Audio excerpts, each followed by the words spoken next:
Okay, तो फिर जो डेट फॉर्मेट है वो एक इंटीज़र है और इंटीज़र को हम कन्वर्ट करते हैं डेट फॉर्मेटिंग के पार्ट में। तो इस तरीके से हमारा कोई भी जो 1 2 3 4 5 लिखा है उसको हम डेट कन्वर्ट कर देते हैं। अब लेट्स सपोज़ मुझे एक महीना मतलब एक डेट है मेरे पास, वो कुछ इस तरीके से है। 2019 एक डेटा है, 2019 एक डेटा है, एक 01 है और एक 02 है। ये डेटा सेट आया है किसी अननोन जगह से जिसको हम नहीं जानते, हमें उसने कुछ इस तरीके से मुझे भेजा है और उसने मुझे बोला था कि कॉलम ए, बी और सी में डेट है, मतलब यहाँ पे ईयर है लेट्स सपोज़, यहाँ पे मंथ है और यहाँ पे डेट है। उसने मुझे ऐसे भेज दिया था। अब मुझे क्या पता कि ये डेट है या नहीं है। तो अगर कुछ डेटा ऐसे आता है तो सबसे पहले हमें उसे डेट कन्वर्ट करना पड़ता है। डेट की कंडीशन में जब हम उसको कन्वर्ट करेंगे तब वो डेट बनेगा। तो ये मेरे लिए क्या है, 2019 1 2, इससे अलावा कुछ भी नहीं है। तो एक्सेल क्या बोलता है, एक डेट का फॉर्मेट देता है, इक्वल टू डेट। जैसे आप डेट प्रेस करोगे, डेट एक फार्मूला है जिसमें सबसे पहले बोलता है ईयर पास करो, फिर मंथ पास करो, फिर डे पास कर दो। पहले ईयर पास किया, फिर मंथ पास किया, फिर डे पास कर दिया। जैसे मैंने इसे कन्वर्ट किया, इसने मुझे ये डेट फॉर्मेट में दे दिया। यहाँ पे अब ये डेट बन चुकी है। तो इस तरीके से 2 तारीख पहला महीना 2019 इसकी डेट थी। पर मेरे पास तो ये ऐसे आया था, पर मैंने उसको डेट में कन्वर्ट कर लिया। इस तरीके से ये डेट में कन्वर्ट हो जाता है। तो कोई भी इंटीजर वैल्यू है, कोई भी इंटीजर वैल्यू को डेट में कन्वर्ट करना है तो मुझे उसका ईयर, मंथ और डे, ये तीनों चीज़ें आनी चाहिए, तभी वो जाके डेट में कन्वर्ट हो जाता है। तो इस तरीके से जो डेट है वो बनती है। अब देखो यहाँ पे मैंने बहुत सारे एग्जांपल दे रखे हैं। एग्जांपल ऐसे ही कन्वर्ट हो रहे हैं, डेट है, मंथ है, ईयर है, डेट है, मंथ है, ईयर है। तो ये जो डेट, मंथ, ईयर है, ये इस टाइप से कन्वर्ट हो जाती है। बस आपको श्योर करना होता है कि ईयर कहाँ पर है, मंथ कहाँ पर है और डे कहाँ पर है।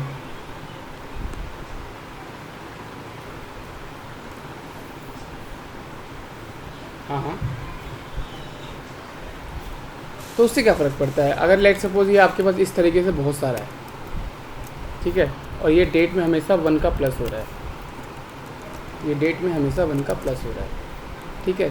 23 तारीख तक का डेटा आया आपके पास, कुछ इस तरीके से है। और मैंने क्या किया, आपको समझ में आ गया ना। मैंने इसको ड्रैग किया और इसमें 1 का प्लस कर दिया ताकि मुझे हर दिन का डेट मिलेगा। 2 तारीख, 3 तारीख, 4 तारीख, 5 तारीख, महीना वही है, ईयर वही है। एक जगह फार्मूला लगाओ, उसको नीचे तक ले आके बस कंट्रोल डी कर दो, हर जगह ऑटोमेटिक डेट बन रही है। कहीं आपको ये नहीं है, एक्सेल में ऐसा कुछ नहीं होता कि आप हर जगह जाके फार्मूला लगाना पड़ता है। जैसे मैंने वी लुकअप में बताया, वैसे ही वो एक फार्मूला बहुत जगह काम करता है। आपको ड्रैग करना आना चाहिए। ड्रैग कैसे करते हैं, सबसे पहले आप लेट सपोज यहाँ तक की एंट्री आपके पास नहीं है, आपको ये ड्रैग करनी है। तो ड्रैग करने का सिंपल फार्मूला होता है, आप क्या करो, या तो इसके कॉर्नर में क्लिक करके डबल क्लिक कर दो, कॉर्नर में क्लिक करो, डबल क्लिक करो, या फिर सबसे लास्ट वाली वैल्यू सेल पे आ जाओ और उसको ऊपर तक सेलेक्ट करो कंट्रोल शिफ्ट के साथ, और कंट्रोल डी कर दोगे तो वो नीचे तक ऑटोमेटिक ड्रैग हो जाता है। तो इस तरीके से ये मेरी डेट बन गई। डेटा आया ऐसे था और हमने इसको ऐसे कन्वर्ट कर दिया। Any question regarding date? और भी बात करेंगे, अभी डेट फॉर्मेटिंग पे भी बात करेंगे आगे। आज की पूरा सेशन टेक्स्ट और डेट पे ही है पूरा, ठीक है। अब ये डेट हो गई। अब जो सिस्टमेटिक चीज़ें होती हैं जो कंपनी वगैरह में यूज़ होती हैं, वो क्या होता है। डेट तो सबके पास है। एक कंपनी ने बिज़नेस शुरू किया था लेट सपोज आज से 2 महीने पहले, और आज तक उसको कितने दिन हो गए बिज़नेस करते हुए, ये कैसे कैलकुलेट होगा। लेट सपोज आप ही जाते हो डेली ऑफिस जाते हो, आपको पता है कि आपकी ज्वाइनिंग डेट क्या थी और आज क्या डेट है। लेट सपोज आपने 3 साल पहले ज्वाइन किया था और आज 3 साल हो गए, तो 3 साल आज हुए हैं नहीं हुए, ये सब कैसे पता होगा। मैनुअल कैलकुलेट करोगे हर महीने में जाके 30-30 दिन काउंट करके, ये सब करने की ज़रूरत नहीं पड़ती है।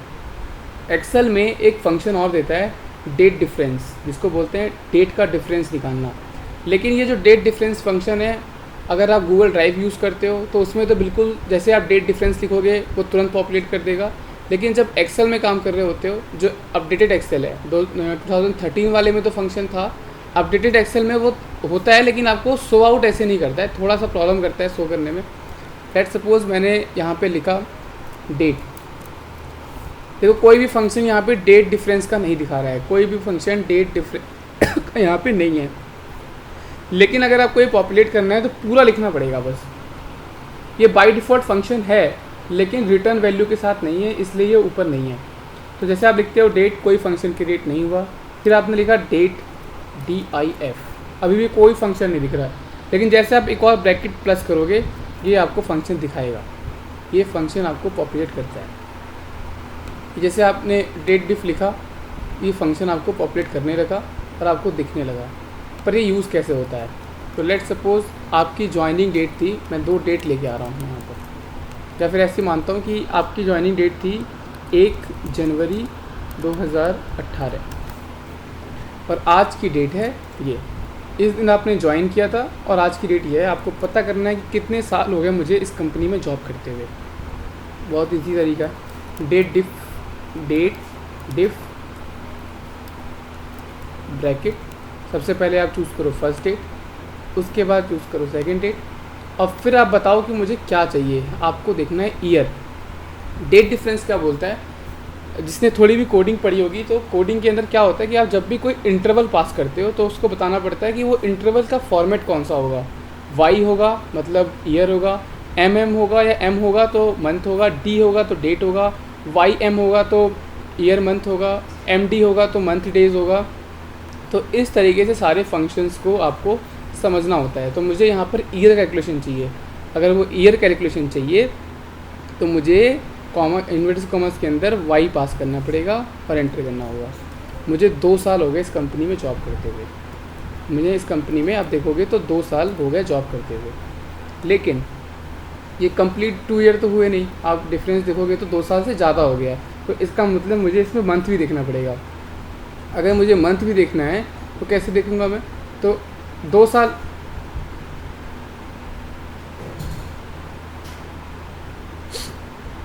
कौन कह रहा है टेक्स्ट में वैल्यू है? नहीं, ये मैं ऐसे कैसे टेक्स्ट में वैल्यू है? अब ये आपको लग रहा है टेक्स्ट में वैल्यू है। मैं इसका नेक्स्ट सेक्शन जो होगा यहाँ टेक्स्ट जो है मैं उसमें समझा दूंगा कि टेक्स्ट क्या होता है। जब चलो मैं बता देता हूँ। टेक्स्ट का मतलब होता है, टेक्स्ट उसे कहते हैं जहाँ पर आप क्लिक करो। अगर मैं यहाँ क्लिक करूँ और इसके इस वाले सेक्शन में टेक्स्ट लिख के आ जाए, ये जो जर्नल लिखा हुआ है इसकी जगह अगर टेक्स्ट लिख कर आ जाएगा तो ये टेक्स्ट वैल्यू होगी। अगर ये टेक्स्ट लिख के नहीं आ रहा है इसका मतलब ये नॉन टेक्स्ट वैल्यू है। कहीं भी आप क्लिक करो इस सेल पे और ये यहाँ पे जर्नल दिखा रहा हो या कोई और दिखा रहा हो, अगर ये टेक्स्ट दिखाएगा देन ये टेक्स्ट वैल्यू है। अगर ये टेक्स्ट नहीं दिखा रहा है इसका मतलब ये न्यूमेरिक वैल्यू है। न्यूमेरिक वैल्यू है या कुछ भी है। जैसे मैंने यहाँ पे क्लिक किया तो इसने बोला ये कस्टम वैल्यू है, मैंने खुद से क्रिएट करी है, बट ये टेक्स्ट नहीं है, ये नंबर फॉर्मेट ही है। ये आपको समझना पड़ेगा। जैसे जैसे एक्सेल यूज़ करते जाओगे आपको समझ में आता जाएगा ये क्या है। जहाँ भी मैंने क्लिक किया वो जर्नल है, इसका मतलब ये फॉर्मूला वर्क कर रहा है। अब इस फॉर्मूले में मैंने ईयर तो निकाल लिया। अब 2 साल हो गए मुझे इतना पता है, पर कितने महीने हो गए ये भी देख लेता हूँ। तो ठीक है, काम करता हूँ, दोबारा से डेट इफ लगाता हूँ और बोलता हूँ ये कॉमा M। अब बताओ ये सही आ रहा है? 28 महीने हो गए। अभी कम्प्लीटली 28 महीने दे रहा है आपको, क्योंकि इसने इससे लेके इसके बीच में 28 महीने बता दिए। और मुझे ये नहीं जानना था। 28 महीने तो हो गए, मैं समझ गया कि कंप्लीट 28 महीने मैंने कंप्लीट किए हैं, लेकिन मुझे ईयर बाई मंथ चाहिए। मुझे चाहिए 2 साल और 4 महीने। तो उसके लिए मुझे लिखना पड़ेगा यहाँ पर M के साथ साथ Y, तो वो इस साल के चौथा महीना भी दिखाएगा। तब इसका मतलब है कि 2 साल और 4 महीने की जॉब मैंने किसी भी कंपनी में की है। अब बहुत अच्छा एग्जांपल लेता हूँ क्योंकि थोड़ा इंपॉर्टेंट है, इसे समझा रहा हूँ आप लोगों को। एक बहुत अच्छा एग्जांपल है, किसी का बर्थडे डेट जो है वो, ये बहुत क्वेश्चन आता है जब आप किसी सरकारी का नौकरी का फॉर्म भरते हैं गवर्नमेंट जॉब का, तो पूछता है कि आपकी आज की डेट तक कितने साल हो गए या आज की डेट तक कितने साल कितने महीने हो गए। वो कैसे कैलकुलेट करते हो? कॉपी पेन लेके फिर जोड़ते हो कि ये साल इतना था, 365 प्लस करके, और फिर जो भी करते हो। कुछ भी नहीं करना है। लेट सपोज किसी का बर्थडे जो था वो 1 जनवरी 1999 था, 1990 था, और ये डेट थी DOB डेट है, और आज का डेट तो ये है ही है, टुडे। बस मुझे यहाँ पे निकालना है कि ईयर कितने हो गए और मंथ कितने हो गए और डे कितने हो गए। ये 3 चीज़ें निकालनी है। बहुत इजी है, मैंने लगाया पहले डेट डिफ कॉमा दिस, ये फिर ये, पहले मैंने ईयर ले लिया, फिर मैंने तीनों जगह इसको ड्रैग किया। वो इसलिए फॉर्मूला वर्क नहीं कर रहा है क्योंकि मैंने कल आपको बताया था फिक्स करना बहुत ज़रूरी है। तो मैं क्या करूँगा, मेरी ये दोनों वैल्यू कभी चेंज नहीं हो रही है, तो मैं दोनों वैल्यू को फिक्स कर दूँगा। फिक्स कैसे करते थे, मैंने बताया था कि डॉलर का साइन अगर आप प्रेस करते हो तो वो वैल्यू फिक्स हो जाती है। डॉलर लगा दिया, डॉलर लगा दिया, डॉलर लगा दिया और डॉलर लगा दिया। अब मैंने इसको ड्रैग किया क्योंकि तीनों जगह वाई वाई लगा हुआ है, इसलिए तीनों जगह 21 आ रहा है। वाई की जगह मैंने यहाँ पे कर दिया वाई और एम, और यहाँ मैंने कर दिया वाई और डी। तो आज तक मुझे 21 साल 4 महीने 131 दिन मैंने इस जगह पे बिता लिए हैं। मतलब 131 दिन का मतलब है इस साल के 131 दिन जो चल रहा है अभी। तो इस तरीके से हम कैलकुलेशन कर लेते हैं। 21 साल हो चुके हैं और 4 महीने मेरे को हो चुके हैं मेरा डेट ऑफ बर्थ से आज तक। ये सब कब यूज़ होता है, जब आपको ये पूछा जाता है कि लेट्स सपोज किसी का अप्रेजल हो रहा है, कंपनी में जो एचआर में काम करते हैं उनके लिए अप्रेजल हो रहा है, उसको पता करना है कि कितने बंदे ऐसे हैं जिसका 2 साल हो चुके हैं, कितने ऐसे हैं इसको 4 साल हो चुके हैं, कितने ऐसे हैं इसको 6 साल हो चुके हैं। तो हर बंदे का तो आप कैलकुलेशन, हाँ मंथ में मतलब ईयर, हाँ एमडी कर लो आप, मंथ,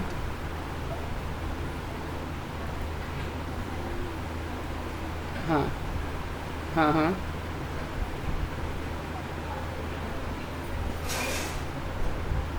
हाँ। तो मैंने अभी आप देखो मेरे फॉर्मूला मैंने कर दिया है। अब ये मंथ के हिसाब से है, 21 साल 4 महीने 11 दिन, मतलब आज 12 तारीख है ना, तो ये 11 दिन कल तक का रेट बताएगा। 21 साल 4 महीने 11 दिन हम कंप्लीट कर चुके हैं और 12वां दिन आज चल रहा है। तो वो तो आप कैसे भी, मैंने आपको बताया ना, मैंने इसलिए यहाँ पे लिखा हुआ है, जो थोड़ा देख रहा होगा उसको देखना भी चाहिए। ये मैंने पहले लिख के रखा हुआ है ताकि आप लोगों को थोड़ा समझ में आए। डेज़ के लिए डी है, मंथ के लिए एम है, ईयर के लिए वाई है, ईयर डेज़ के लिए वाई डी है, और ईयर मंथ के लिए वाई एम है, और डेज़ के लिए मंथ डेज़ के लिए एम डी है। मैं ये भेज दूँगा आप लोग को, थोड़ा यूज़फुल फार्मूला है इसलिए। तो इस तरीके से हमारा बर्थ ऑफ डेट कैलकुलेट हो जाता है। आज तक मैंने 21 साल 4 महीने 11 दिन मुझे इस अर्थ पे हो गए रहते रहते। तो इस तरीके से हमारा डेट ऑफ बर्थ कैलकुलेट हो जाता है। तो कोई भी डेट्स हो, हाँ तो मैं बता रहा था कि जब किसी का अप्रेजल होने वाला होता है तो कंपनी क्या करती है, आपको आपके डेट ऑफ ज्वाइनिंग से लेकर आज तक की सारी डेट्स पकड़ती है और उसमें देखती है कि आप किस दिन ज्वाइन हुए थे और किस दिन नहीं हुए। तो आप देखते हो कि जो लोग पुराने होते हैं उनका अप्रेजल वर्सेस जो लोग नए होते हैं उनके अप्रेजल में चेंज होता है। कई बार ऐसा होता है। वो क्यों होता है, क्योंकि वो डेट ऑफ ज्वाइनिंग चेक की जाती है कि यार इसको 4 साल हो गए। अगर किसी को 4 साल हो गए हैं तो वो कंपनी को छोड़ के अब इतनी आसानी से नहीं जाने वाला है, तो उसको उसके हिसाब से अप्रेजल दिया जाएगा। जो 4 से 6 साल हो गया उसको अलग दिया जाएगा, जो 1 से 2 साल के ब्रैकेट में आते हैं उसको अलग दिया जाएगा। तो इस तरीके से हम हर एक डेट के कॉम्बिनेशन को बनाते हैं और एक बकेट बनाते हैं, और बकेट के हिसाब से देखते हैं कौन सा एम्प्लॉय कौन से बकेट में जा रहा है, उसी के हिसाब से उसके पैसे वैसे हम डिसाइड करते हैं। तो ये सारी चीज़ें इसलिए यहीं पे यूज़ होती हैं डेट डिफरेंस वगैरह निकालने के लिए। तो डेट डिफरेंस और डेट के जो फॉर्मूले थे ये बहुत यूज़फुल थे। एक टेक्स्ट की बात होती है, ये भी मतलब जो टेक्स्ट होता है काफ़ी कॉम्बिनेशन फार्मूला है, जो और सब जितने फार्मूले हमने अभी तक यूज़ किए हैं उस पर वर्क करता है। बस टेक्स्ट की एक बात ये है कि जहाँ टेक्स्ट लग जाता है वहाँ पे कोई फार्मूला वर्क नहीं करता। अगर मैं किसी सेल को, इस वाली सेल को जो आप देख रहे हो, मैं इसको हाईलाइट कर रहा हूँ, इस सेल को अगर मैं टेक्स्ट में कन्वर्ट कर देता हूँ, यहाँ से टेक्स्ट लिखता हूँ यहाँ पे, अब ये वैल्यू ये टेक्स्ट है। देखो मैंने आपको थोड़े पहले बताया था ना, मैं कहीं भी क्लिक कर रहा हूँ तो जर्नल आ रहा है, लेकिन जैसे मैं उस फार्मूले पे जा रहा हूँ वो टेक्स्ट हो जा रहा है। दैट्स मीन कि अब टेक्स्ट फार्मूला यहाँ पे लग चुका है, और टेक्स्ट के ऊपर जब टेक्स्ट लग जाता है तो टेक्स्ट के ऊपर कोई भी फार्मूला वर्क नहीं करता। लेट सपोज मैं यहीं पर डेट का फार्मूला लगाता हूँ, ये देखो फार्मूला लगा ही नहीं। अगर मैं यहाँ पे लिखता हूँ डेट और इसको छोड़ता हूँ तो यहाँ फार्मूला आ गया, मतलब दैट्स मीन ये एरर दे रहा है, फार्मूला कंप्लीट नहीं किया। पर जब मैंने यहाँ पर लिखा तो वो तो बोलता है कुछ है ही नहीं। इसका मीन ये है कि ये एक टेक्स्ट वैल्यू है, ये जो वैल्यू है ये एक टेक्स्ट है, इसके अंदर फार्मूला एप्लीकेबल नहीं होगा जब तक आप इस वैल्यू को टेक्स्ट की जगह न्यूमेरिक या जनरल वैल्यू में कन्वर्ट नहीं करोगे। जब आप इसको जनरल में करोगे तब इस पर कोई भी फॉर्मूला लगना शुरू होगा। अब मैं इस पर जाऊँगा, दोबारा से क्लिक करूँगा, तब यहाँ पे वो सेम एरर देगा जो यहाँ पे दे रहा था, क्योंकि अब ये वैल्यू टेक्स्ट से हट चुकी है।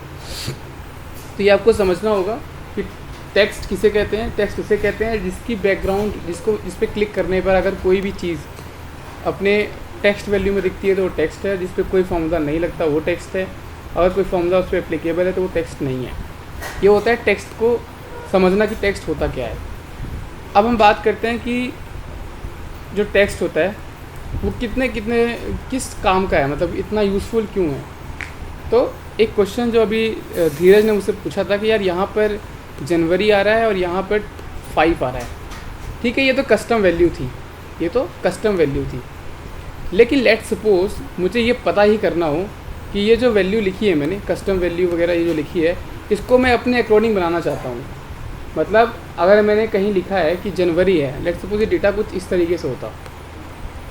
थोड़ा सा एग्जांपल लेते हैं और एग्जांपल लेकर पहले मैं थोड़ा सा समझा देता हूँ, क्योंकि मैं एक बहुत अच्छी एक्सरसाइज कराऊंगा आज के साथ, तो थोड़ा समझ में आ जाएगा आपको। और मैं इसमें जोड़ता हूँ।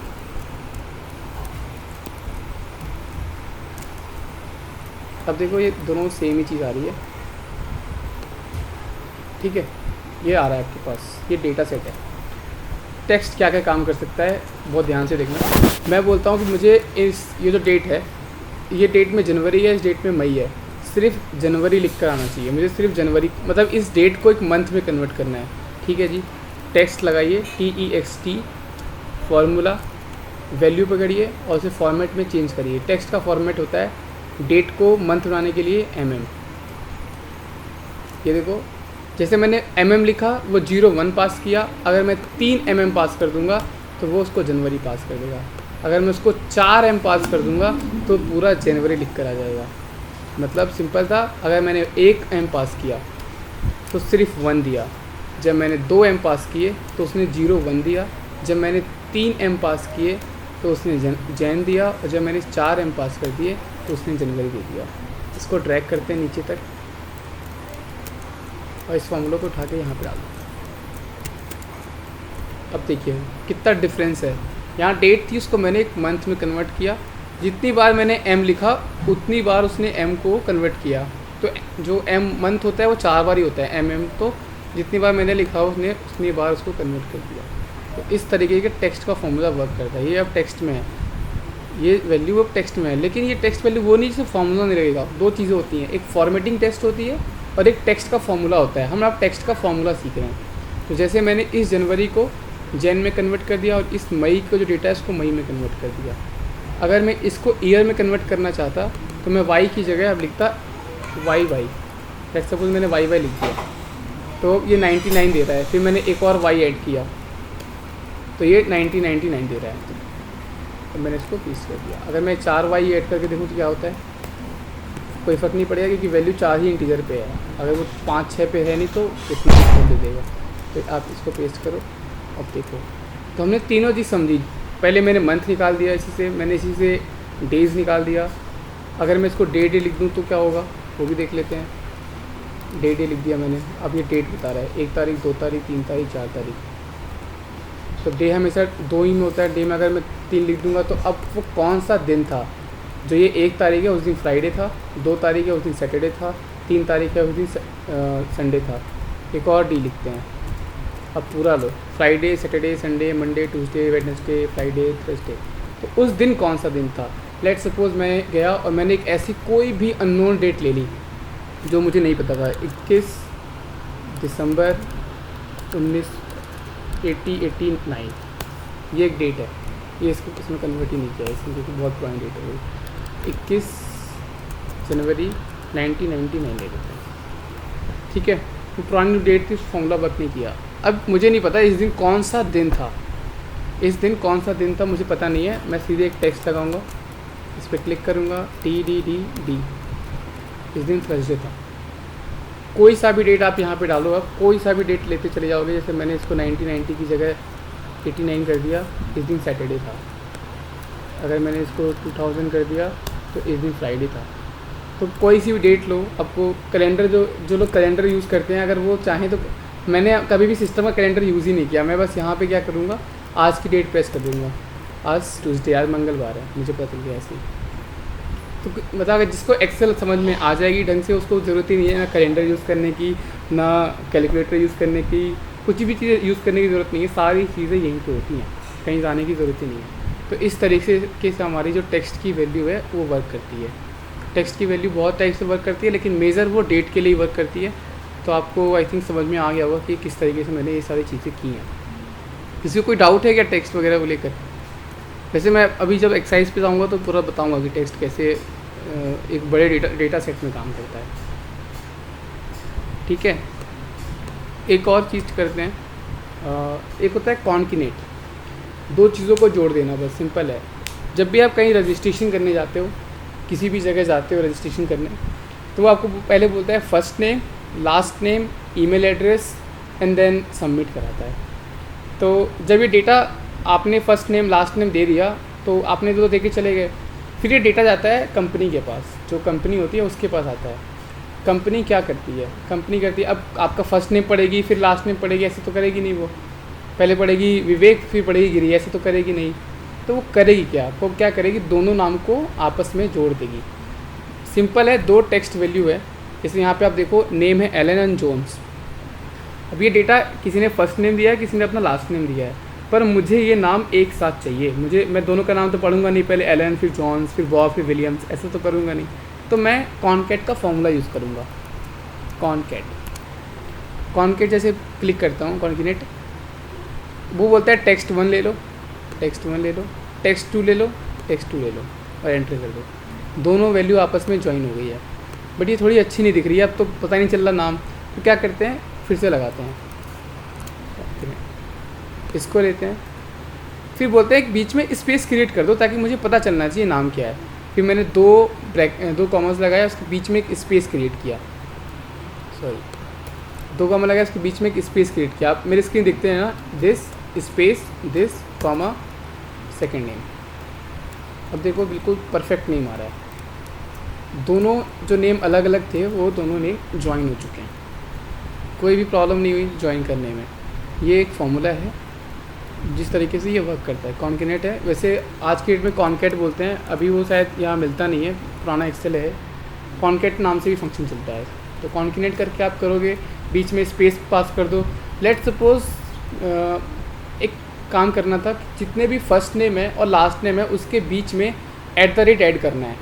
ये फर्स्ट नेम है और ये लास्ट नेम है, इसके बीच में @ ऐड करना है। हर एक के फर्स्ट नेम और लास्ट नेम के बीच में @ ऐड करना है। मैं गया कॉन्किनेट पे, दोबारा क्लिक किया, पहले फर्स्ट नेम लिया, फिर कॉमा, फिर इन्वर्स कॉमा लगाया, फिर @ लिया, फिर बंद किया और फिर दोबारा उसके सेकंड नेम पे क्लिक कर दिया। अब हर किसी के बीच में @ पास हो गया।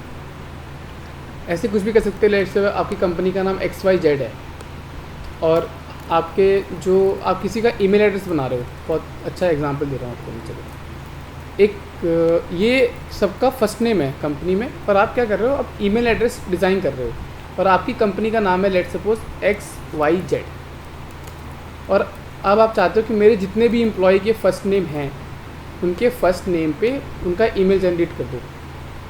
जितने भी फर्स्ट नेम है उनके फर्स्ट नेम पे मेरा ईमेल जनरेट हो जाना चाहिए। क्या करता है, जो कोडिंग जानते हैं उनको समझ में अच्छा आएगा, इक्वल टू कॉनकैट, ये मेरा फर्स्ट नेम है और उसके साथ आप एक काम करो, पहले @ ऐड करो, फिर कॉमा लगाओ, फिर ये XYZ की वैल्यू को ऐड कर दो, Alex@XYZ, Alex@XYZ। लेकिन जब मैं इसको ड्रैग करूँगा तो क्या होगा, बाकी में XYZ नहीं आया। क्यों नहीं आया, फॉर्मूला पे क्लिक करो तो देखो ये XYZ यहाँ पे था, यहाँ पहुँच गया। इसका मीन ये था कि मैंने इसकी वैल्यू को फिक्स नहीं किया था। फिर मैं XYZ को फिक्स करूँगा, वही अपना जो डॉलर का साइन लगाना है, डॉलर का साइन लगा लेंगे और इसको फिक्स कर देंगे। थोड़ा गलत जगह लगा दिया मैंने, अब ड्रैग करते हैं। सभी की ईमेल एड्रेस बन गए हैं, किसी का भी ईमेल एड्रेस बाकी नहीं है। तो जो कंपनी होती है, जब आप किसी कंपनी में ज्वाइन करते हो तो ऐसा नहीं कि वो आपके ईमेल एड्रेस को बहुत ट्रिक के साथ सोच के बनाती है, कुछ नहीं करती है। आप इसीलिए वो फर्स्ट नेम लास्ट नेम लिया जाता है, फर्स्ट नेम लिया गया, लास्ट नेम लिया गया और यहाँ पे एक फॉर्मूला लगा दिया गया कॉनकैट का और डायरेक्टली वो ज्वाइन हो गया। कोई दिक्कत नहीं है। तो इस तरीके से कॉन्केट फार्मूला यूज़ होता है। अगर किसी को कॉन्केट यूज़ नहीं करना है तो जो भी एक और तरीका होता है, वैसे दो स्ट्रिंग को प्लस करने का, ये दो स्ट्रिंग है, दो स्ट्रिंग को प्लस करने का तरीका ये भी होता है। आप इस पर क्लिक करो और उसके बाद @ पे क्लिक कर दो, ये कर दो और फिर ये कर दो, ये फिर भी ज्वाइन हो गया। पर ये सही तरीका नहीं है। @ का ये सॉरी जो मैं ये ज्वाइन कर रहा हूँ ये गलत है, एंड की साइन के साथ जो ज्वाइन कर रहा हूँ ये गलत है, क्योंकि बहुत रिलायबल नहीं है। अगर एक्सेल ने आपको फार्मूला दे रखा है, आप कोई कोडिंग तो सीख नहीं रहे हो जो आपको ये ऐसे ज्वाइन करना है, तो आप कॉन्केट यूज़ करो और ज्वाइन कर लो। इस तरीके से सारी चीज़ें ज्वाइन हो जाती हैं। पहले मैं सारे फंक्शन बता रहा हूँ, फिर आपसे क्वेश्चन पूछूंगा। अब हम आज स्ट्रिंग की बात कर रहे हैं, सारा काम हम स्ट्रिंग पे कर रहे हैं। तो एक्सेल के बहुत यूज़फुल फंक्शन है जो स्लाइसिंग के लिए यूज़ होते हैं, किसी भी स्ट्रिंग को कट करने के लिए। लेट्स सपोज अब एलन और जॉन्स एक साथ आ रहा है, एलन और जॉन्स एक साथ आ रहा है, उसको हमें अलग अलग करना है। पहले हमने एक कर दिया यहाँ पर, और अब हम इसको अलग अलग करना चाह रहे हैं। एलन और जॉन्स जो ये लिखा हुआ है इसको मुझे अलग अलग करना है। तो अब अलग अलग कैसे होगा? तो एक्सेल आपको बाय डिफ़ॉल्ट फंक्शन प्रोवाइड करता है लेफ़्ट का। लेफ़्ट नाम का एक फंक्शन है, एक राइट नाम का फंक्शन है, मिड भी है, लेंथ भी है, सर्च है, फाइंड है। अभी बताता चलूँगा एक लाइन से। तो लेफ़्ट राइट सीख रहे हैं पहले हम लोग। तो लेफ़्ट का मतलब है जब वो लेफ़्ट यूज़ करोगे तो लेफ़्ट की स्ट्रिंग से वैल्यू कट कर देगा, राइट यूज़ करोगे राइट की साइड से स्ट्रिंग को कट कर देगा। इस तरीके से लेफ़्ट राइट यूज़ करता है। बस लेफ़्ट राइट में आपको बताना होता है कि कितनी स्ट्रिंग कट करनी है। लेट्स सपोज ये जो नेम है एलन जॉन्स, एलन जॉन्स में मुझे एलन निकालना है और एलन का इंटीजर कितना है 4 है। तो मैंने लिखा लेफ़्ट, LEFT लेफ़्ट, इस पर क्लिक किया, देन 4 प्रेस कर दिया। अब सिर्फ एलन आ रहा है, अब सिर्फ एलन आ रहा है। तो मैंने अगर आप देखोगे तो मैंने यहाँ पे लिखा हुआ है, ये क्वेश्चन है नंबर ऑफ़ कैरेक्टर्स रिक्वायर्ड। मुझे यहाँ पर 1 चाहिए, यहाँ पे 2 चाहिए, यहाँ 3, यहाँ 4, यहाँ 6। तो ये जो वैल्यू है इसमें से मुझे 1 की वैल्यू, 2 की वैल्यू, 3 की वैल्यू, 4 की वैल्यू चाहिए। ठीक है, तो मैंने यहाँ पे लगाया लेफ़्ट, इस पर क्लिक किया और मैंने जो ये वैल्यू पास कर रखी है इसी पे क्लिक कर दिया। अब देखो इसने हर एक वैल्यू निकाल दिया। यहाँ पे A निकाला, यहाँ पे 2 स्ट्रिंग पास किया, यहाँ पे 3 स्ट्रिंग पास किया, यहाँ पे 6 स्ट्रिंग पास किया, जो कि यहाँ नंबर दे रखा था मैंने, यहाँ पर 4 स्ट्रिंग पास किया। किसी को भी समझ में ना आए तो पूछो मुझसे question. Anyone have any question? हाँ, स्ट्रिंग तो ये है ना ऑलरेडी। स्ट्रिंग क्या होती है? स्ट्रिंग का मतलब है जो भी वैल्यू स्ट्रिंग में आ रही है वो स्ट्रिंग है। विवेक लिखा स्ट्रिंग है, तो ये तो स्ट्रिंग ऑलरेडी है ना। तो ये स्ट्रिंग थी और स्ट्रिंग में से मैंने एक वैल्यू पास कर दिया।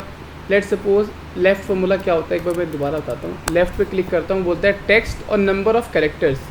टेक्स्ट का मतलब ये टेक्स्ट हो गया और नंबर ऑफ़ कैरेक्टर का मतलब है कितने कैरेक्टर आपको चाहिए। मैंने बोला एलन जॉन्स मेरा टेक्स्ट है और इसके लेफ़्ट साइड से 4 कैरेक्टर पास कर दो, लेफ़्ट साइड से 4 कैरेक्टर निकाल दो। जॉन्स आ गया। मैंने बोला नहीं, लेफ़्ट साइड से 4 नहीं 10 निकाल दो। तो अब एलन जॉन्स पूरा हो गया। फिर मैंने बोला नहीं यार 8 निकालो, तो एलन जॉन हो गया। फिर मैंने बोला 8 नहीं 7 निकाल दो, तो एलन जो हो गया। फिर मैंने बोला 6 निकाल दो, एलन जे हो गया। तो वो इस स्ट्रिंग को अब स्लाइस कर रहा है, कट कर रहा है कि करके जैसी जैसी वैल्यू में पास कर रहा हूँ। इतना ही है, इतना ही। लेफ़्ट में कुछ भी नहीं करना है। राइट भी बस इसका जस्ट अपोजिट है। जब मैं एलन साइड से निकाल रहा हूँ अब मैं जॉन साइड से निकालता हूँ। मतलब पहले मैंने ए से स्टार्ट किया, अब मैं एस से ए की तरफ जा रहा हूँ। मैंने लिखा राइट, इस पर क्लिक किया, फिर मैंने बोला 2 वैल्यू निकाल दो। तो अब NES देखो, यहाँ पे NES क्या है? जॉन्स में लास्ट के 3 डिजिट जो हैं, 3 टेक्स्ट का नाम NES है। 3 नंबर ऑफ़ कैरेक्टर्स जो हैं वो NES है। मैंने बोला 3 नहीं 4 निकालो, तो वो 1 हो गया। मैंने कहा 5 निकालो, 5 हो गया। और यहाँ पे मैंने बोला कि यहाँ पे चलो 5 कर दो, तो एलन यहाँ पे आ गया, जॉन्स यहाँ पे आ गया। देखो ये नाम इसका डिवाइड हो गया, एलन जॉन्स। एक जगह राइट यूज़ कर रखा है। सिंपल है। राइट का मतलब होता है, मैं ऐसे बताता हूँ, ये राइट है। ऐसे जो भी स्ट्रिंग पास होगी, ऐसे जो भी स्ट्रिंग कट हो रही है वो राइट है, और इस टाइप से जो भी स्ट्रिंग कट हो रही है वो लेफ़्ट है। जो देखने सिस्टम पे देखो, राइट साइड से जो स्ट्रिंग कट होगी वो राइट साइड है, और जो भी स्ट्रिंग लेफ़्ट साइड से कट हो रही है वो लेफ़्ट है। तो ये जो है एक तरीके से लेफ़्ट है, और जो इधर से आ रही है वो राइट, ये राइट है। इस तरीके से इस ये जो चल रहा है वो इधर से चल रहा है और ये जो इधर से आ रहा है हिस्ट्री। अगर मैं इधर से वैल्यू कट करूँगा, लेट सपोज यहाँ पे लिखा है मैंने, यहाँ पे मैंने लिख दिया जॉन्स, यहाँ पे मैंने लिख दिया जॉन्स और यहाँ पे मैंने लिख दिया एलन। सॉरी, पहले यहाँ पे दोनों जगह एलन जॉन्स ही लिखते हैं। यहाँ भी एलन जॉन्स लिखा है, यहाँ भी एलन जॉन्स लिखा है।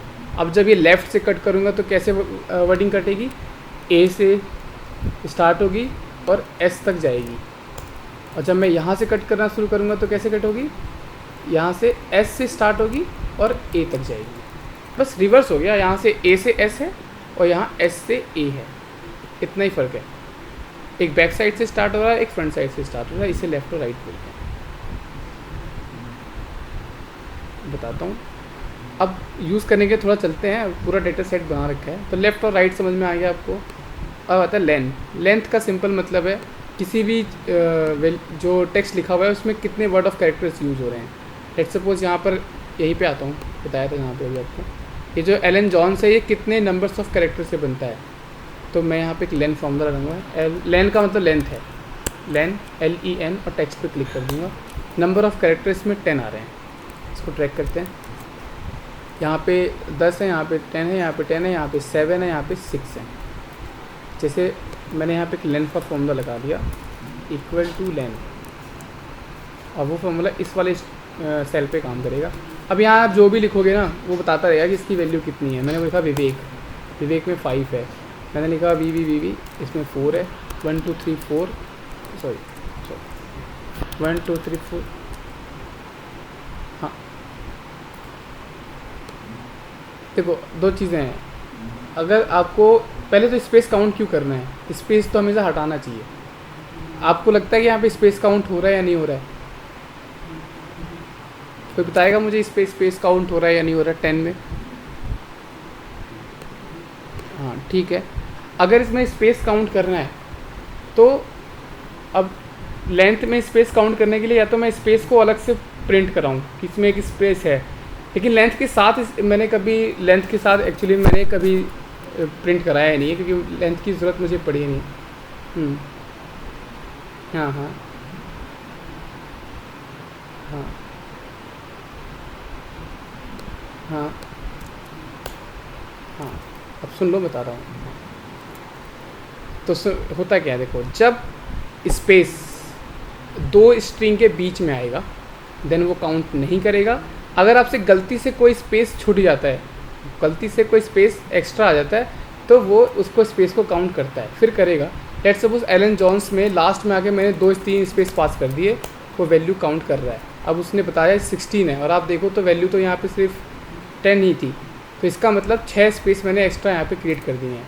अगर मैं इसके आगे स्पेस क्रिएट कर दूँगा तो अब ये फिर से इसने बताया कि 25 है और आप यहाँ देखो तो ये मात्र कितना आ रहा है, यहाँ पे 10 था, अब ये मैंने दोनों साइड में स्पेस पास कर दिया। स्पेस कभी काउंट नहीं करना चाहिए, इसलिए स्पेस को डील करने के लिए एक्सेल में एक फॉर्मूला होता है ट्रिम। ट्रिम का मतलब है उसको कट कर देना, जहाँ भी स्पेस आएगा वो उसको कट कर देगा। तो मैं क्या करूँगा, अभी 25 आ रहा है, ये वैल्यू गलत है, तो जब भी किसी स्ट्रिंग पर आप लेंथ या लेन यूज़ कर रहे हो तो उससे पहले आप एक ट्रिम का फंक्शन यूज़ कर ही लो। तो मैंने यहाँ लिखा है ट्रिम। ट्रिम से क्या होगा कि अब स्पेस सब हट जाएंगे। तो अभी क्यों काम नहीं कर रहा है, क्योंकि मैं डायरेक्टली यहाँ पर पास कर रहा हूँ। मुझे इस ट्रिम को इसके अंदर पास करना था, सॉरी ट्रिम, और इसके अंदर पास करना था, इसको बाहर पास नहीं करना था। अब देखो 10 आ गया। अगर मैं इसका नॉर्मल लेंथ निकालूँ, कितना था नॉर्मल लेंथ इसका 25 था, और एक्चुअल लेंथ कितनी है इसकी, एक्चुअल लेंथ इसकी 25 है। दैट्स मीन अगर मैं इसको इससे माइनस कर दूं तो इसमें 15 स्पेस वैल्यू थी, इसके अंदर 15 स्पेस वैल्यू थी, इसके अंदर हाँ कितना होना चाहिए,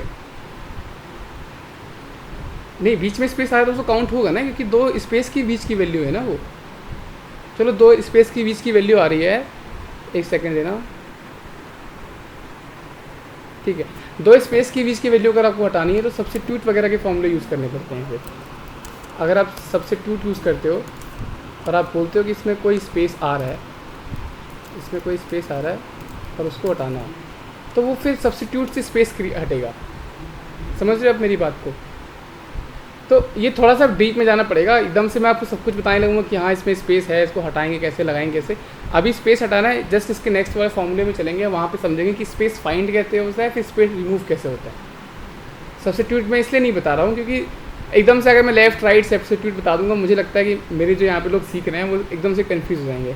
तो पहले उतना समझते हैं जितने से, अब मैंने ये बताना नहीं चाह रहा था मैं कि कैसे स्पेस का काउंट कितना था वो निकालते हैं, अभी करेंगे नेक्स्ट लेसन में, और आगे जाएंगे जब डेटा सेट पे काम करेंगे तो वहाँ समझेंगे। अभी बेसिक समझते हैं कि लेफ़्ट राइट करता क्या है, लेंथ क्या करता है।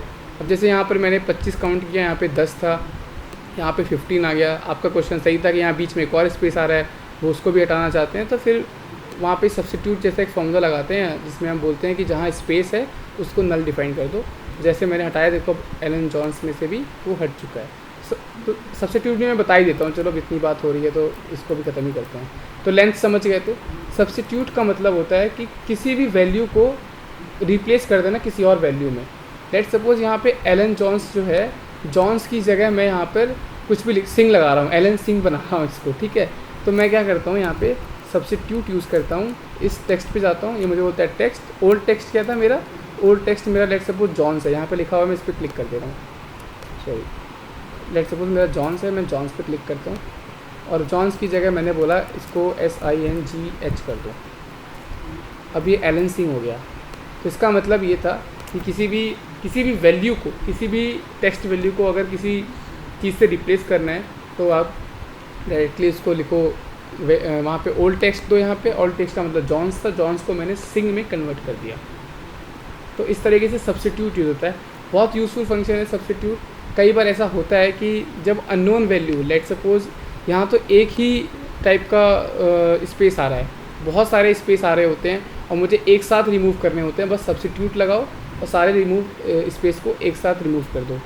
तो इस तरीके से जितने भी स्पेस डीलिंग है, ट्रिम फंक्शन हर जगह यूज़ नहीं होता है। ट्रिम फंक्शन तभी यूज़ होता है जब स्पेस आपकी स्टार्टिंग ऑफ कैरेक्टर्स और एंड ऑफ कैरेक्टर्स के बीच में आ रहा होता है।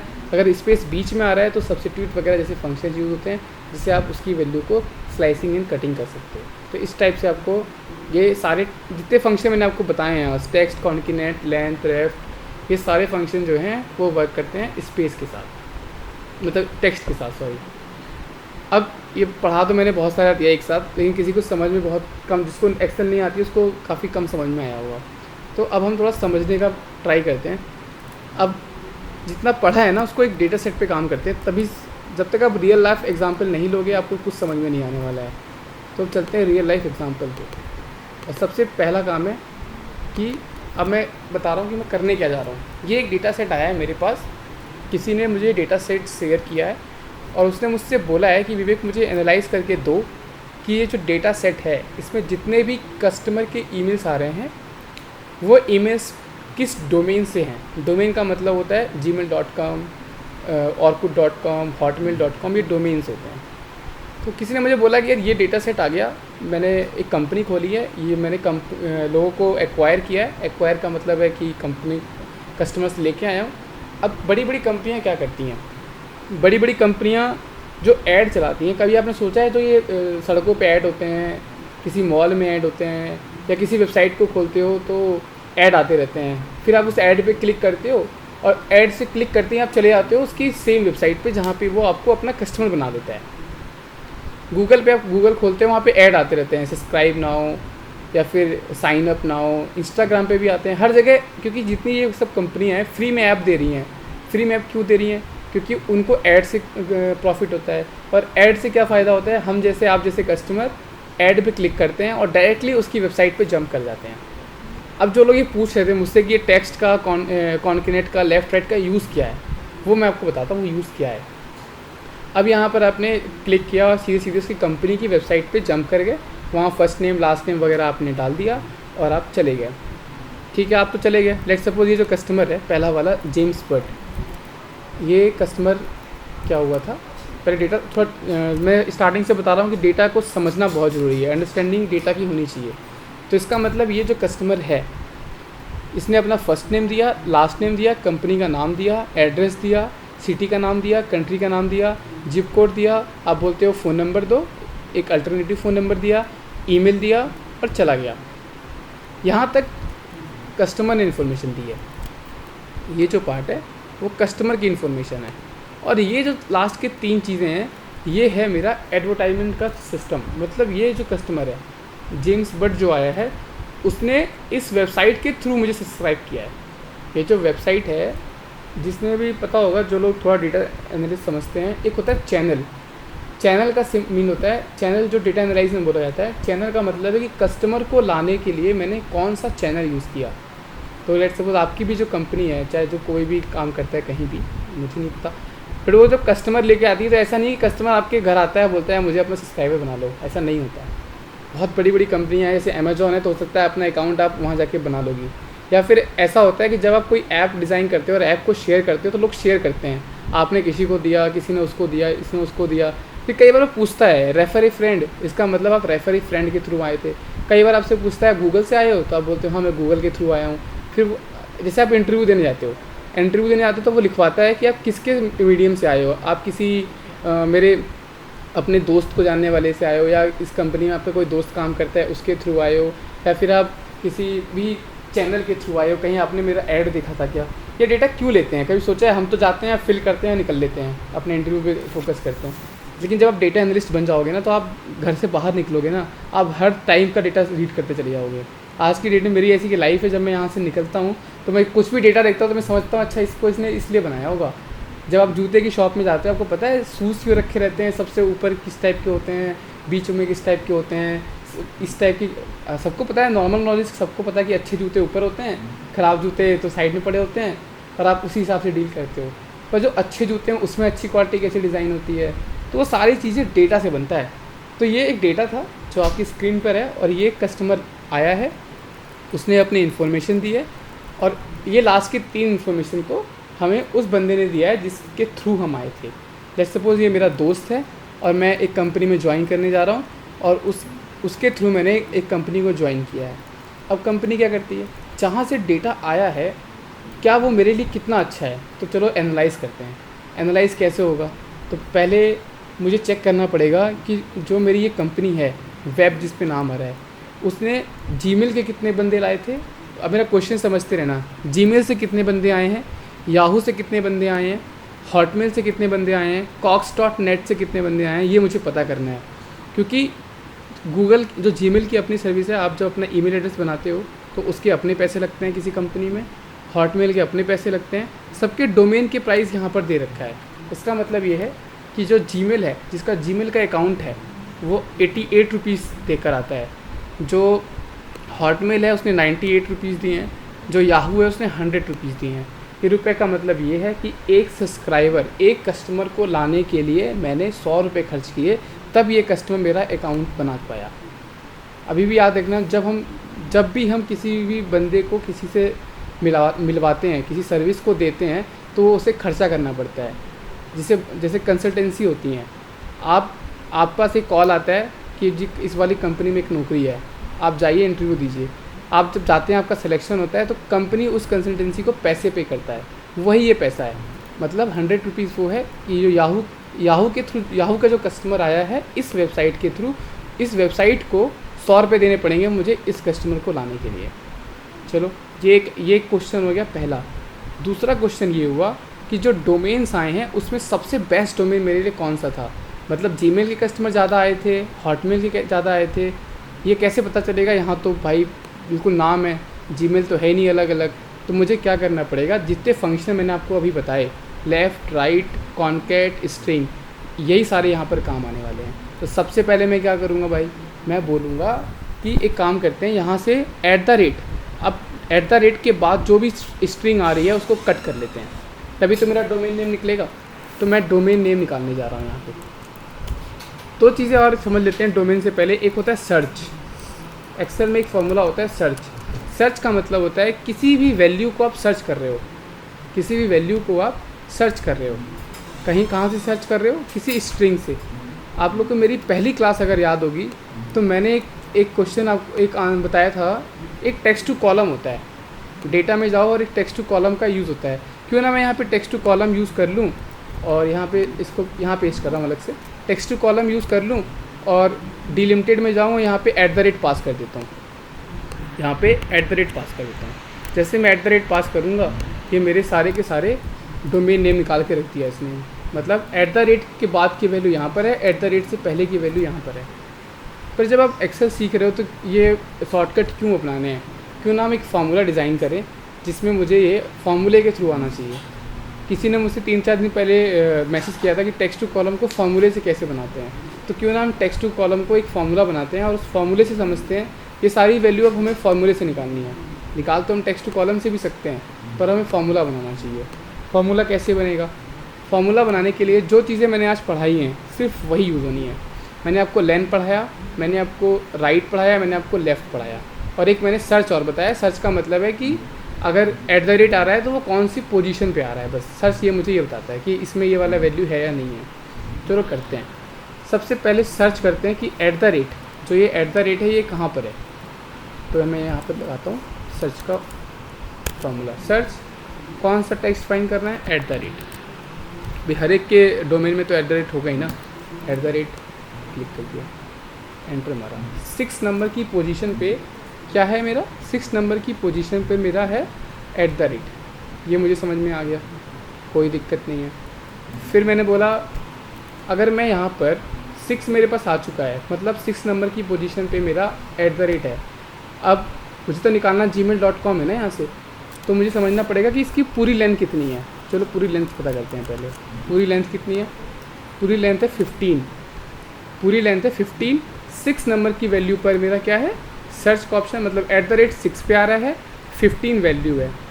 मतलब 15 नंबर का स्ट्रिंग है जिसमें 6 नंबर पे @ आ रहा है, और 6 के बाद की सारी वैल्यू मुझे चाहिए क्योंकि 6 के बाद ही gmail.com आ रहा है। चलो फिर करते हैं। इसका मतलब अगर मैं 15 में से 6 माइनस कर दूँ 9 आता है, और 9 को मैं राइट ले लूँ, 9 को मैं राइट ले लूँ, इस स्ट्रिंग से 9 ले लूँ, तो क्या होगा? gmail.com होगा आपके पास।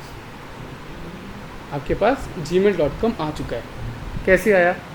सर्च किया @ को, फिर लेंथ निकाली, लेंथ माइनस @ 9। और मैंने आपको राइट फॉर्म में बताया था यहाँ पर कि जब भी कोई वैल्यू को राइट से लेना होता है, राइट से हटाना होता है, एक्सट्रैक्ट करना होता है, तो हम राइट यूज़ करते हैं। और यहाँ पर वही चीज़ करनी थी राइट से, क्योंकि हमेशा राइट की वैल्यू चाहिए मुझे, स्टार्टिंग की नहीं चाहिए। स्टार्टिंग की चाहिए होती तो कुछ और लगाते, पर राइट की वैल्यू चाहिए, तो मैंने यहाँ पर राइट का फॉर्मूला यूज़ किया, और जस्ट मैंने यहाँ पर लिखा राइट 9 यूज़ कर दिया, और ये देखो gmail.com आ गया। इसी फार्मूले को अगर मैं ड्रैग करूँ यहाँ तक नीचे तक, तो हर जगह का अपना अपना डोमेन एक्सट्रैक्ट हो गया। कॉक्स, मॉक्स, याहू। हाँ हाँ हाँ हाँ हाँ हाँ हाँ।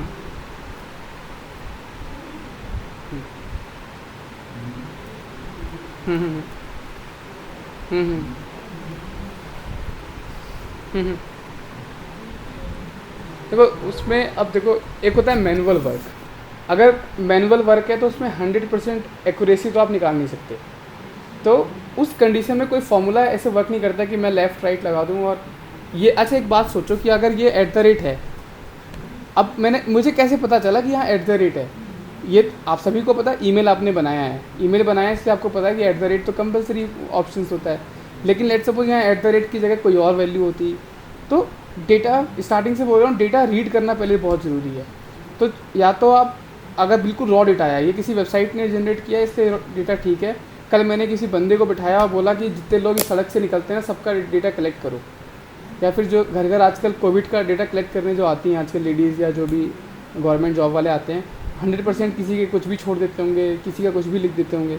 तो उन सबको करने के लिए वैसे लास्ट में एक एक्सरसाइज रखूँगा जिसमें रॉ डेटा को डील कैसे करते हैं, लेकिन फिर भी थोड़ा बता रहा हूँ। तो उसके लिए हमें पता करना होता है, कुछ फॉर्मूले यूज़ करने होते हैं।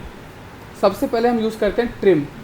ट्रिम क्यों यूज़ करते हैं कि कहीं अगर स्टार्टिंग में और एंड में कोई स्पेस क्रिएट हो गया हो गलती से, तो पहले उसको हटा दिया। फिर हम चेक करते हैं कि अगर कोई स्पेस, लेट सपोज बीच में किसी ने स्पेस क्रिएट कर दिया, और वो हम क्या निकाल रहे हैं? Email address. और हमें ये हमारी अपनी डेटा एनालिस्ट की नॉलेज बोलती है कि किसी भी ईमेल एड्रेस के बीच में स्पेस नहीं आना चाहिए, दैट्स मीन वो इनकरेक्ट है। तो मैं इफ़ और एल्स की जो कंडीशंस होती हैं वो पढ़ाऊँगा आगे। इफ़ और एल्स की कंडीशन से पहले ये जनरेट करेंगे कि ये जो वैल्यू है वो परफेक्ट है या नहीं है, तो हम स्पेस को कुछ और नाम देंगे। लेट सपोज सब्स्टिट्यूट यूज़ करेंगे, स्पेस को स्पेस जहाँ पर आ रहा है वहाँ पे लिख देंगे रॉन्ग करके, और फिर इफ़ एल्स लगाएंगे, बोलेंगे if this value contain to equal to wrong then A otherwise B. फिर हम देखेंगे ए, तो जब ए को फिल्टर से सेलेक्ट करेंगे तब हमें मालूम चलेगा कि ये जो ईमेल लिखा है वो गलत है, वो ईमेल सही नहीं है। अब मैं सही तो नहीं कर सकता, मुझे नहीं पता ना कि यार ram@ क्या है, मुझे वो नहीं पता। तो मैं उसको या तो मैं उसको बोलूँ कि जहाँ से आया है वहाँ से करेक्शन कराओ, या फिर जितनी इन्फॉर्मेशन हो सकती है मैं उतनी एक्सट्रैक्ट करने की कोशिश करूँगा। और वो कोशिश का मतलब यही है कि मैं सारे फंक्शन यही लगाऊंगा, राइट लेफ़्ट यूज़, सारे यही सब चीज़ें लगाऊंगा, ट्रिम वगैरह। लेकिन उसमें इफ़ एल्स का बहुत बड़ा रोल होता है। लास्ट में कुछ बिल्कुल अनोइंग सा डेटा लेंगे और समझेंगे कि वो कैसा होता है। तो मतलब जो भी मतलब क्वेश्चन में पूछ रहा है उसको इतना समझना पड़ेगा कि डेटा रीड करना है, डेटा रीड करने की हमें कितने, उसमें एक फॉर्मूले से काम नहीं चलेगा कि राइट लेफ़्ट लगा दिया हो गया। उसमें बहुत सारे फंक्शन यूज़ होंगे, कहीं पे मिड, जो मिड फंक्शन होता है मिड भी यूज़ करना पड़ेगा। मिड फाइंड आउट करता है कि जो वैल्यू है वो कहाँ पर है, तो मिड लगाओ, राइट लेफ़्ट लगाओ, सब्स्टिट्यूट लगाओ, ट्रिम लगाओ, इफ एल्स लगाओ, तब जाके कोई डेटा क्रिएट होगा। करेंगे उसको भी आगे करेंगे, बट अभी इस पर फोकस करते हैं जो हम लोग अभी कर रहे हैं। ठीक है, ठीक है मुरली। हाँ, तो जो मैं बता रहा हूँ कि इन्हीं सब फॉर्मूले से ठीक होगा। एक लास्ट में जब आज या कल परसों में जब एक्सेल हम लोग एंड करेंगे तब एक रॉ डेटा लेंगे जिससे पूरी एक हम डैशबोर्ड बनाएंगे, तब उसके बारे में थोड़ा सा देख लेंगे। तो हाँ, पॉइंट ये था कि एनालाइज कर रहे थे हम लोग कि कौन से डोमेन से कस्टमर आया है और कौन से नहीं आया। अब ये फॉर्मूला थोड़ा सा एनोइंग हो गया कि यहाँ पर एक कॉलम, यहाँ पर एक कॉलम, यहाँ पर एक कॉलम, फिर उसके बाद ये आ रहा है। तो एक काम करते हैं, क्यों ना हम ये सारी चीज़ें एक ही फॉर्मूले के अंदर लगाते हैं। इतने सारे सेल क्रिएट करने से अच्छा है कि हम ये सारे फार्मूले एक साथ लगा दें। ये भी ध्यान से देखना फार्मूले एक साथ कैसे लगाए जाते हैं। सबसे पहला काम मैंने क्या किया था, मैंने सर्च किया था। सर्च लगाते हैं, सर्च क्या किया था, @ ठीक, इस पर क्लिक कर दिया, इसको बंद कर देते हैं यहीं पे। दूसरा काम मैंने क्या किया था, टोटल लेंथ निकाली थी। तो जस्ट सर्च के आगे जाइए, एक स्पेस क्रिएट करिए और लिखिए लेंथ मैंने इसकी निकाली थी और उसको माइनस क्या किया था मैंने, उसको माइनस किया था, लेंथ में से माइनस किया था सर्च वाली वैल्यू को। फिर मैंने क्या किया था, फिर मैंने एक राइट लगाया था। थोड़ा ध्यान से देख लेना, नहीं समझ में आएगा फिर बताऊंगा। फिर ये पूरी वैल्यू ले लूँगा, इसको एक ब्रैकेट में यहाँ पर एक जो मेरा टेक्स्ट है उसको ले लूँगा। टेक्स्ट कौन सा है, ये है। अब देखो gmail.com ऑटोमेटिक आ गया। अब उतना सारा ताम झाम मुझे नहीं करना पड़ा, मेरे सिंगल वैल्यू सिलेक्शन से @ जनरेट हो चुका है, मेरा जो डोमेन है वो आ चुका है। तो हाँ, राइट टू लेफ्ट कर रहा है, राइट से लेफ्ट ही तो जा रहा है। मैंने क्या वही तो बताया था यहाँ पे। हाँ हाँ हाँ बिल्कुल सही। पहले हमने @ फाइंड किया, लेंथ से माइनस किया, इसका मतलब टोटल लेंथ से @ की वैल्यू माइनस हो गई। इसका मतलब 9 कैरेक्टर जो मेरे स्टार्टिंग में बचे थे, 9 कैरेक्टर को मैंने लेफ़्ट से फाइंड आउट कर लिया। समझ गए ना। हाँ, तो इस तरीके से ये मेरा एक डोमेन क्रिएट हो गया। अब थोड़ा सा फास्ट चलते हैं। डोमेन क्रिएट हो गया, मैं इसको यहाँ पे पेस्ट करता हूँ। हाँ, डोमेन आ गया, इस सबको हटा रहा हूँ मैं, इसकी ज़रूरत हमें नहीं है। मेरा ये काम हो चुका है। अब मैं डेटा एनालाइज कर रहा हूँ, थोड़ा सा देखना कैसे होता है। डोमेन आ चुका है, कल मैंने आप लोग को पढ़ाया था पिवट टेबल। तो अब मुझे पता करना है कौन सी डोमेन के कस्टमर ज़्यादा आए हैं। ठीक है भाई, इंसाइट में चलते हैं, पिवट लगाते हैं। डोमेन मैंने सबसे लास्ट में बनाया है, डोमेन को उठा के यहाँ रखते हैं। ये सारे डोमेन थे और इसको उठाकर हम रखते हैं। किसी का भी काउंट ले लेते हैं, लेट सपोज मैं काउंट ले लेता हूँ ईमेल्स का ही, ये देखो, और इस तरीके से वैल्यू आ रही है। मैं इसको थोड़ा शॉर्ट कर देता हूँ। शॉर्टिंग मैंने स्टार्टिंग में बताई थी आप लोगों को, शॉर्ट करने का ऑप्शन यहाँ भी आता है, लार्जेस्ट टू स्मॉलेस्ट कर देता हूँ। अब देखिए, याहू के 86 कस्टमर लाया हूँ, हॉटमेल के 76 हैं, जीमेल के 68 हैं, नॉक्स कॉस्ट के जो हैं वो 70 हैं और AOL के 64 हैं, बाकी सबका एक एक कस्टमर ही है। इसका मतलब मेरा जो सबसे बेस्ट परफॉर्मर है वो कौन है? याहू है। याहू से सबसे ज़्यादा कस्टमर आते हैं, याहू से सबसे ज़्यादा कस्टमर लेके आए थे। इसका मतलब याहू के थ्रू आने वाले कस्टमर कितने थे? 86 थे। हॉटमेल से आने वाले 76 थे और इतने थे। अब ये हो गया इस पर। अब मैंने इन 86 कस्टमर को लाने के लिए कितने पैसे खर्च किए, ये भी मेरे पास उसी कॉलम में था। यहाँ पर एक डोमेन आ रहा था, डोमेन का प्राइस था। मैंने जस्ट क्या किया, डोमेन के प्राइस को उठाकर वैल्यू में पुट कर दिया। मतलब इस 86 कस्टमर को लाने के लिए मुझे 8,600 कस्टमर देने पड़े पैसे। वो पैसे किसको देने पड़े थे? वो पैसे मुझे देने पड़े वेबसाइट को, जो वेबसाइट थी मेरी। मैं एक काम करता हूँ, इस वेबसाइट को उठाकर यहाँ डालता हूँ। अगर वेबसाइट थोड़ी ज़्यादा होगी तो प्रॉब्लम कर जाएगी। हाँ, बहुत ज़्यादा है तो वेबसाइट को यहाँ नहीं डालेंगे।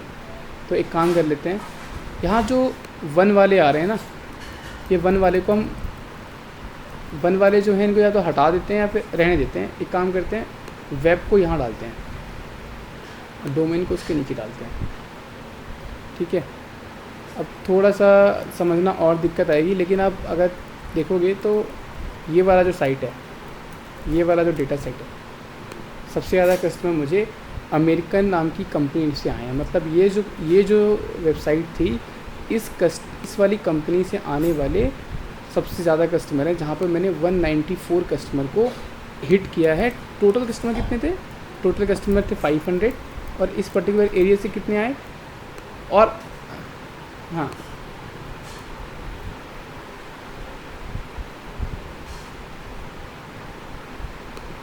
ये वाला शॉर्ट बोल रहे हो आप?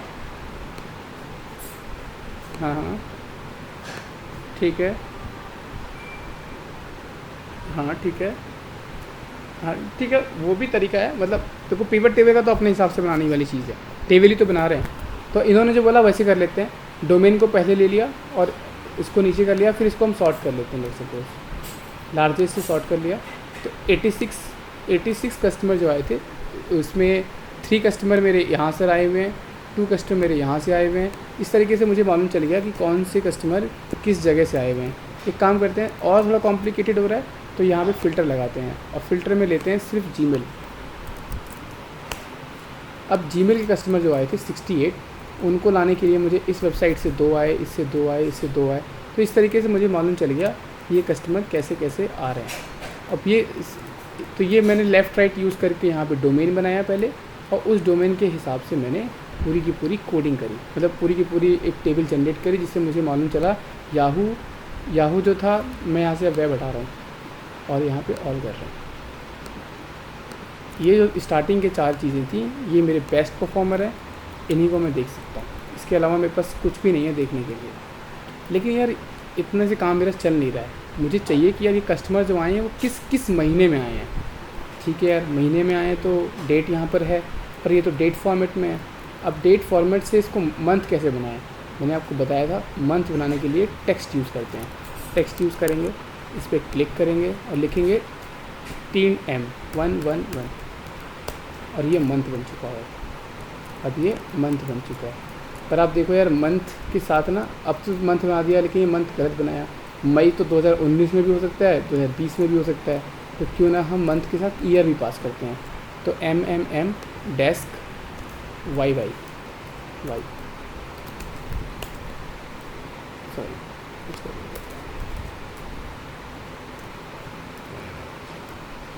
ठीक है। और अब ये मई जो है 2020 का है, ये वाला अप्रैल जो है वो 2020 का है। तो इस तरीके से कोई भी डेट हमने कन्वर्ट कर ली, उसके साथ ईयर भी दे दिया। ईयर भी आ चुका है, मंथ भी आ चुकी है। जो हमने पीवट लगाई थी, पर पीवट में ना ये वाला कॉलम नहीं है, देखो आप यहाँ पे। तो इस कॉलम को कैसे लेके आएँ? पीवट पे क्लिक करेंगे, एनालाइज में जाएंगे और यहाँ पर आपको बोलता है कि चेंज डेटा सोर्स। इस चेंज डेटा सोर्स पे क्लिक करेंगे और वापस से ये इस सीट पे लेके आ गया।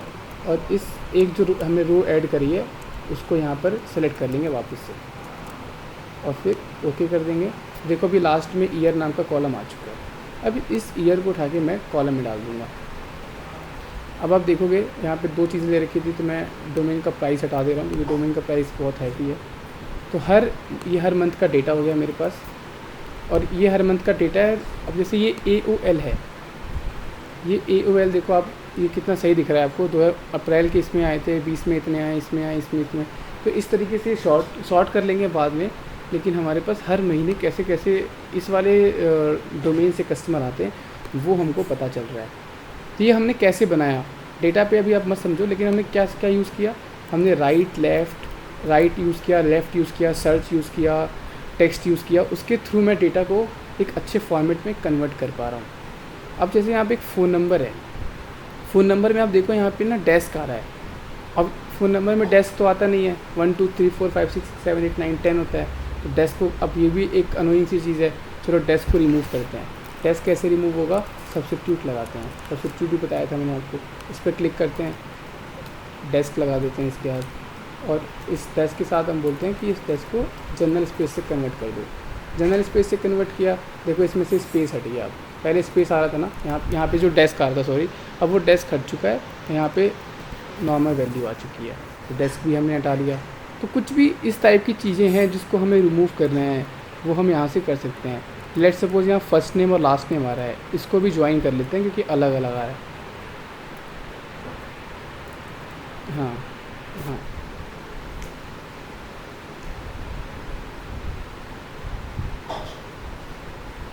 हाँ ठीक है। लेट्स सपोज यहाँ पर ये भी है, और मैंने ऐसे लिखता हूँ XYZ, ये रीज़न कोड है, और उसके बाद फ़ोन नंबर आ रहा है। ठीक है। तो बहुत सारी चीज़ें ऐड करने की है। या तो आप पहले समझो कि ये हो सकता है, नहीं हो सकता है। तो हो सकता है, कुछ नहीं करना। या तो मैं राइट लेफ़्ट यूज़ कर लूँ। मुझे फ़ोन नंबर हमेशा पता होता है कि वो 10 डिजिट का होता है। फ़ोन नंबर तो हमेशा 10 का ही होता है ना। तो मैं काम करता हूँ, यहाँ पे कोई भी, लेट्स सपोज यहाँ पे 1 2 3 4 5 6 7 8 9 और 10 ले लेता हूँ, और इसमें एक रीज़न कोड भी ऐड कर देता हूँ, XYZ। पहले मुझे पता है फ़ोन नंबर मेरा हमेशा 10 डिजिट का होता है। फ़ोन नंबर मुझे अलग करना है। मैंने लेफ़्ट लगाया और इसको सेलेक्ट किया, 10 प्रेस कर दिया, तो फ़ोन नंबर अलग हो चुका है। रीज़न कोड भी हमेशा फिक्स होता है, ऐसा नहीं कि 10 अंक का हो जाएगा। तो मान लो 3 डिजिट का है यहाँ पर, बिल्कुल सिंपल फार्मूला। मैंने राइट लगाया, इसको प्रेस किया और कॉमा 3 कर दिया। तो ये रहा आपका फ़ोन नंबर और ये रहा आपका रीज़न कोड। या फिर अगर ऐसे नहीं करना है तो फिर वो वाला फंक्शन लगाएंगे, सर्च, राइट, रीड, और फाइंड आउट करेंगे कि इंटीजर कहाँ से स्टार्ट हो रहा है। थोड़ा सा कॉम्प्लेक्स हो जाएगा, लेकिन आपको वो भी यूज़ कर सकते हो। तो इस टाइप से राइट लेफ़्ट का फार्मूला यूज़ होता है। यहाँ पे लेफ़्ट से फ़ोन नंबर आ गया, राइट से आपका डोमेन आ गया, मतलब जो भी आप चाहते हो। तो अब जो लोग समझना चाह रहे हैं कि यार राइट लेफ़्ट क्या करता है, राइट लेफ़्ट इतनी चीज़ें करता है ना, जब आप डेटा यूज़ करोगे तब समझ में आएगा कि राइट लेफ़्ट का यूज़ कहाँ पर है। राइट लेफ़्ट टेक्स्ट की वैल्यू सबसे ज़्यादा यूज़ होती हैं। फार्मूले के बाद अगर कोई चीज़ यूज़ होती है तो राइट लेफ़्ट ही है।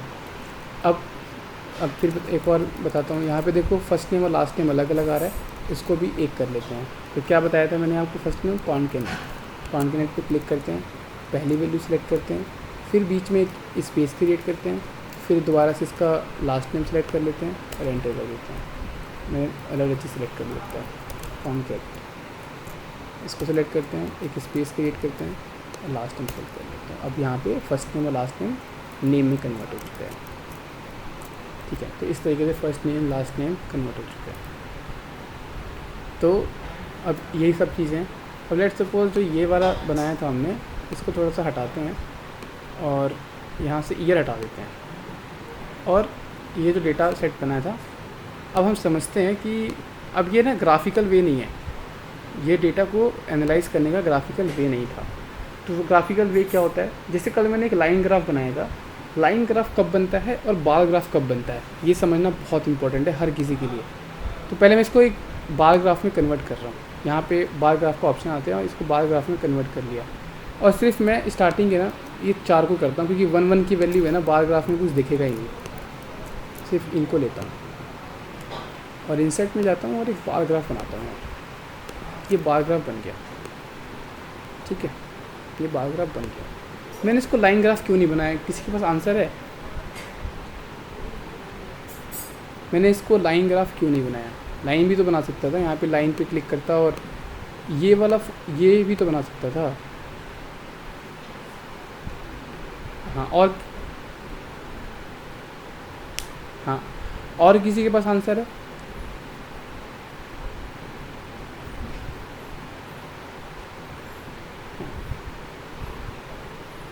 हाँ एग्जैक्टली तो आंसर बिल्कुल परफेक्ट है। हम इसीलिए नहीं बना रहे हैं क्योंकि ये अलग अलग आपस में किसी का कोई कॉम्बिनेशन ही नहीं है। ये डेटा आपस में कनेक्ट ही नहीं करता एक दूसरे से। अगर डेटा आपस में कनेक्ट करता तब मैं बना सकता था। लेट सपोज ये डेटा डेज़ पे होता, जो डेट है उस पे होता तो मैं इसको बनाता, तब मैं दिखाता कि ये डेटा जो है 1 तारीख से स्टार्ट हुआ और 10 तारीख तक जब गया है तो किस तरीके से उसमें ड्रिल डाउन आए हैं, जो मैंने यहाँ पे किया था। कहाँ पे बनाया था? कल मैंने एक ग्राफ बनाया था ना, ये जो बनाया था ये डेट पे था। तो डेट पे था इसलिए मैंने उसको बना दिया कि पेंसिल से जो पैसा आया है वो किस तरीके से डेली में डिवाइड हुआ है। लेकिन जब मैंने बोला कि यार अब यहाँ पे क्या बात चल रही है, यहाँ पे सिंगल याहू से कितने लोग आए, हॉटमेल से कितने लोग आए, उसकी बात हुई, तो मैंने उसका अपना इंडिविजुअल ग्राफ दिखाया। तो यही होना चाहिए। अगर आप कोविड-19 ग्राफ बनाओगे तो महाराष्ट्र का अपना ग्राफ बनेगा, दिल्ली का अपना बनेगा। ये नहीं है कि दिल्ली से स्टार्ट हो रहा है और महाराष्ट्र पे लाइन ग्राफ के थ्रू एंड हो रहा है, नहीं, दैट इज़ इनकरेक्ट। इसलिए मैंने यहाँ पर ये बार ग्राफ बनाया। और बार ग्राफ से मुझे समझ में आया कि सबसे ऊपर हॉटमेल है, याहू है, फिर हॉटमेल है, फिर ये है, फिर ये है, फिर कहीं जाके ये वाला आ रहा है। ठीक है, अब ये तो हो गया एक छोटी सी समझने की तरीका। अब थोड़ा सा डेप्थ में जाते हैं और समझते हैं कि शेयर निकाल रहे हैं। मैं पहले दिन से शेयर निकालना सिखा रहा हूँ, सबको बहुत ज़रूरी है। शेयर कैसे निकलेगा? पहले इन सब का सम कर लेते हैं।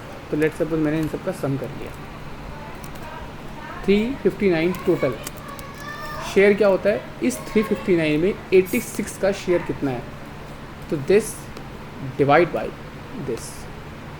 और क्योंकि ये तो फिक्स्ड है तो इसको फिक्स्ड कर देते हैं, ये वाला सेल को हम फिक्स कर देते हैं। शेयर कैसे निकलता है वो देखते हैं।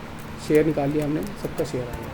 अब मुझे जितने लोग यहाँ पे सीख रहे हैं, मुझे बताओ शेयर के लिए क्या शेयर को प्रेजेंट करने का तरीका क्या होता है? शेयर कैसे दिखाया जाता है एक्सेल में? किसी को आइडिया है? और किसी के पास आइडिया है? तो आंसर करेक्ट है। शेयर को हमेशा पाई चार्ट में दिखाना चाहिए, क्योंकि पाई चार्ट जो होता है वो एक तरीके से शेयर के लिए बना है। एक गोल है, उसके अंदर कितनी सारी वैल्यू आ रही हैं वो उसके थ्रू दिखाता है। तो किसी भी चार्ट को बनाना है तो डेटा सेलेक्ट करो बस, और उस इंसर्ट में जाओ और यहाँ पर जितने ऑप्शन आ रहे हैं अपने हिसाब से बना लो। मैंने यहाँ पाई चार्ट सेलेक्ट कर लिया। अब ये देखिए, ये है पाई चार्ट। अब आप देखो तो ये पाई चार्ट बन गया है और आपको दिख रहा होगा कि सबसे बड़ा पाई चार्ट किसका है। यहाँ पर सबसे बड़ा पाई चार्ट जो है वो याहू का बना हुआ है। याहू का परसेंटेज बहुत ज़्यादा है, याहू सबसे ज़्यादा ऊपर है, तो याहू का परसेंटेज यहाँ पर आ रहा है। एक सेकंड देना, एक सेकंड।